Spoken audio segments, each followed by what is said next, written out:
pumunta muna tayo dito sa impeachment ng Vice Presidente. Kanina lang ho na umaga ang tinatalakay natin kung yung bang 280 plus na mga kongresista ay makakakuha pa ng boto para ipa-impeach si Vice Presidente. Kasi yung isang araw na nangyari ho, mga boss chief amo sir, 55-0 ang nangyari. Ano po?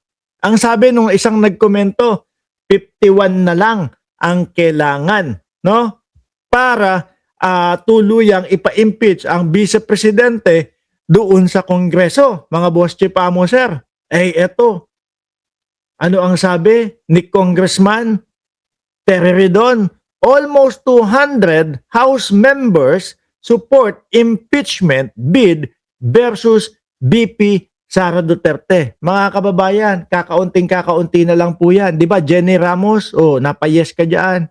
Kaunting-kaunti na lang po yan, mga boss chief amo sir. Kasi meron ng pondong 55 kung doon sa 280, 50 na lang ang kailangan.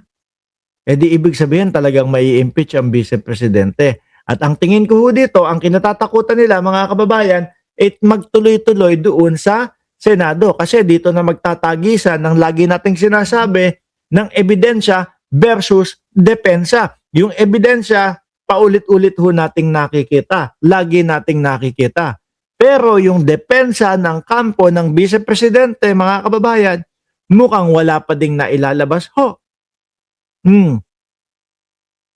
Mukhang nagkakagulo-gulo na din ho sila kung ano yung depensa nila talaga, mga boss chief amo sir.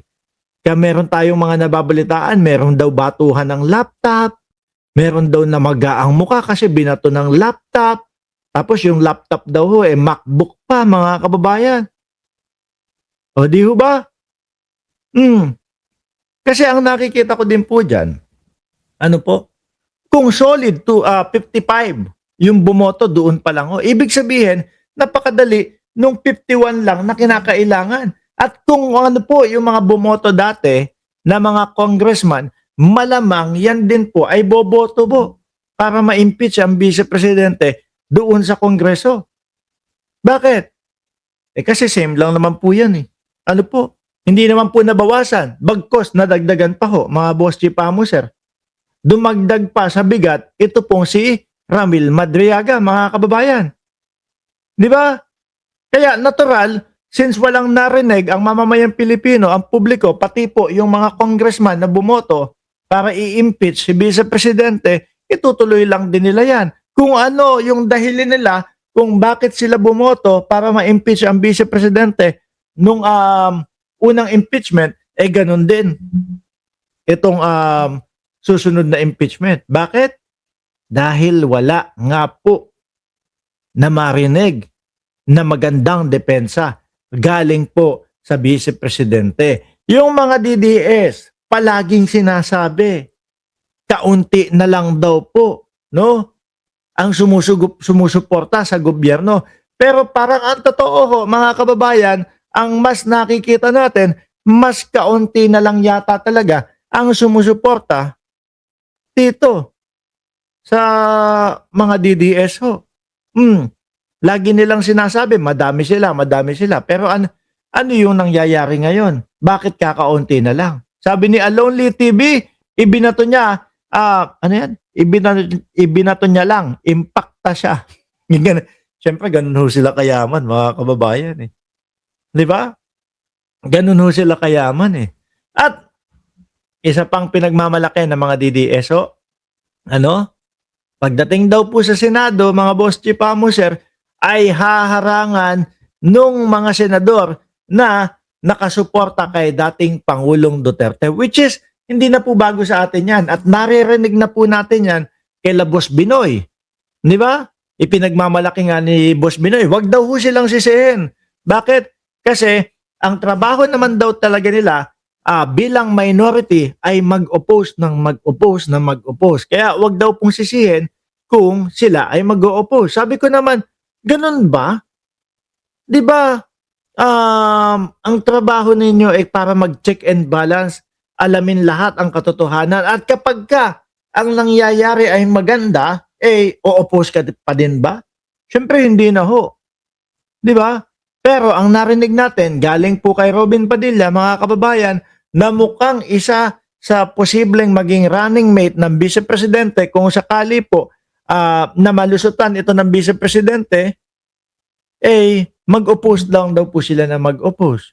So kaya ang gagawin daw nila, itong impeachment ng Vice Presidente, mag-oppose. Ang sabi ko naman, hindi ba ho dapat ini-inhibit yung mga ganyang tao?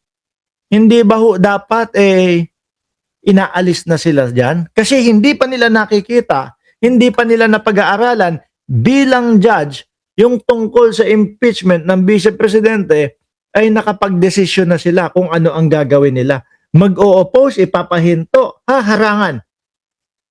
Ito pong impeachment laban sa Vice Presidente. Para po yatang hindi nagiging senador sila ng mamamayang Pilipino. Para po yatang nagiging senador sila, no? Ng mga Duterte na lang, mga kababayan. Noong isang araw, nagkaroon ng biglang emergency na pag-uusap o closed door meeting. Yung mga sila po, yung minority. Baka dahil nababahala po, mga boss chief amo sir, nabahala doon sa 55-0 na yung iba iniisip sa kanila, hindi mangyayari yan. Kasi natakot at tinakot na natin yung mga congressman na boboto sa sa impeachment ng Vice Presidente. Ganun daw Di ba? Akala nila matatakot. Ang lakas pa po, mga kababayan. 55-0. Di ba? Sabi ni Alonly TV, bilyon. Barya lang daw sa mga Duterte. Hindi nila pera. Yun, pera ng taong bayan yan. Sabi ni Ma'am Marilu Gallego, Happy Wednesday. Watching from Tarlac daw po. Si Bea Beltran, Sensya Boss Mark, pinanganak na bobo. Uy, si Robin Padilla ba yan? Mga bossing, gusto niyong malaman kung totoo yung sinasabi ko na tinatakot nila yung mga congressman? O eto, para po maniwala kayo na tinatakot nila yung mga congressman, hindi na po sa akin manggagaling po. Dito na po. Tayong announcement, mga Ayan. Sa kanya na ho manggagaling at maririnig nyo, mga kababayan, meron daw announcement. Ano yung announcement ninyo, boss? meron tayong announcement, mga kababayan. Ito ho, 100% totoo, hindi chismis. Kilala nyo naman si Banat Bay. Pag ako nagsabi ng balita, ay talagang totoo. Ayan narinig nyo 100% totoo daw po. Ano yun, boss? Sabi daw ng INC at nais itong iparating sa lahat ng mga congressman. Kaya i-share nyo ito sa mga congressman nyo. Ito, isa-share pa din natin, pati ho dito